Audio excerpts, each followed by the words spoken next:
ಅದಕ್ಕೆ ಒಂದು ಸೋಷಲ್ ಗ್ರೂಪಲ್ಲಿ ಇವರು ಅಡ್ಮಿನ್ ಕೂಡ ಆಗಿರ್ತಾರೆ.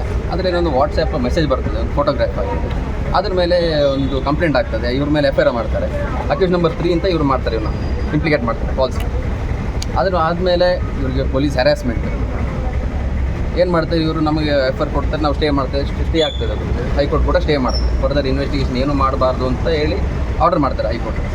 ತದನಂತರದಲ್ಲಿಯೂ ಕೂಡ ಏನು ಇಬ್ಬರು MLAಗಳಿದ್ದಾರೆ, ಅವ್ರದ್ದು ಸಪೋರ್ಟರ್ಸ್ ಇದ್ದಾರೆ. ಆ FIR ಅಲ್ಲಿ ಯಾರು ಕಂಪ್ಲೇಂಟ್ ಇದ್ದಾರೆ, FIR ಸ್ಟೇ ಆದರೂ ಕೂಡ ಅವ್ರ ಮೇಲೆ ನಿರಂತರ ಹ್ಯಾರಾಸ್ಮೆಂಟ್.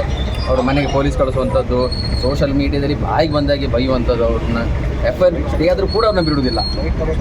ಹ್ಯಾರಾಸ್ಮೆಂಟ್ ಕಂಟಿನ್ಯೂ ಆಗ್ತದೆ. 2-3 ತಿಂಗಳು ಹ್ಯಾರಾಸ್ಮೆಂಟ್ ಕಂಟಿನ್ಯೂ ಆಗಿ ಅದು ಸ್ಟೇ ಆದರೂ ಕೂಡ ಇವರು ನೆಕ್ಸ್ಟ್ ಏನು ಮಾಡ್ತಾರೆ, ಇವ್ರ ಮೇಲೆ ರೌಡಿ ಶೀಟ್ ಅದು ಒಂದು FIR ಮಾತ್ರ ಆಗಿರುವಂಥದ್ದು ಅವ್ರ ಮೇಲೆ, ಅದು ಕೂಡ ಸ್ಟೇ ಆಗಿದೆ. ರೌಡಿ ಶೀಟ್ ಓಪನ್ ಮಾಡೋಕ್ಕೆ ಇವರೆಲ್ಲ ಪ್ಲ್ಯಾನ್ ಮಾಡ್ತಾರೆ. ಅದು ಒಂದು ನ್ಯೂಸ್ ಬಂದಿದೆ.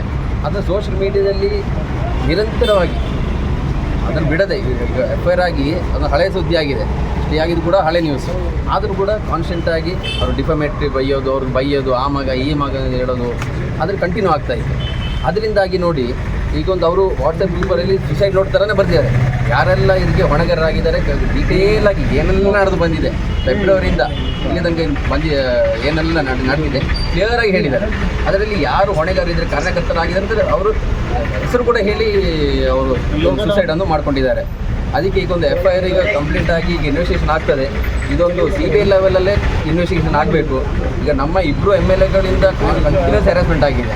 ಅವರಿಗೆ ಸೋಷಿಯಲ್ ಮೀಡಿಯಾದಲ್ಲಿ ನೀವೆಲ್ಲ ನೋಡಿರ್ಬೋದು, ಅದ್ರ ವೈರಲ್ ಆಗ್ತಾ ಇದೆ. ಅವರು ಯಾರು MLAಗಳು ಅವರಿಗೆ ಕಾಲ್ ಮಾಡಿದ್ದಾರೆ, ಮೆಸೇಜ್ ಮಾಡಿದ್ದಾರೆ, ಅದೆಲ್ಲ ನಿಮ್ಮ ಮುಂದೆ ಇದೆ, ನಿಮಗೆ ಸಿಕ್ಕಿರ್ಬೋದು ಆಲ್ರೆಡಿ. ಇದನ್ನು ಮಾಡ್ತಾರೆ, ತನಿಖೆ ಮಾಡ್ತಾರೆ. ಸಂಬಂಧಪಟ್ಟ DCP ಅವರು ತನಿಖೆ ಮಾಡ್ತಾರೆ. ತನಿಖೆ ಮಾಡಿದ ಮೇಲೆ ವರದಿನಲ್ಲಿ ಏನು ಬರುತ್ತೆ ನೋಡಿ ಅದ್ರ ಮೇಲೆ ಕ್ರಮ ತಗೊಳ್ತೀವಿ.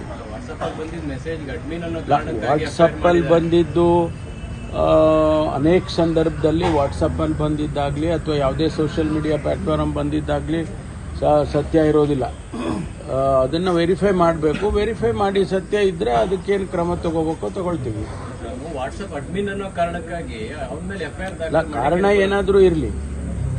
ಏನಾದರೂ ಇರಲಿ ಅಂಥದ್ದೇನಾದರೂ ಇನ್ವಾಲ್ವ್ಮೆಂಟ್ ಯಾರ್ದಾದ್ರೂ ಇದ್ದರೆ ಅದನ್ನು ಪರಿಶೀಲನೆ ಮಾಡ್ತೀವಿ. ಅದು ತನಿಖೆ ಸಂದರ್ಭದಲ್ಲಿ ಬಂದೇ ಬರುತ್ತಲ್ಲ. FIR ಆದ ತಕ್ಷಣ ತನಿಖೆ ಶುರು ಆಗ್ತದೆ, ತನಿಖೆ ಮಾಡ್ತಾರೆ. ಅದರಲ್ಲಿ ಬಂದಾಗ ಅದಕ್ಕೇನು ಕ್ರಮ ತಗೋಬೇಕೋ ಯಾರೇ ಆದರೂ ಕೂಡ ಅವ್ರ ಮೇಲೆ ಕ್ರಮ ತಗೊಳ್ತಾರೆ.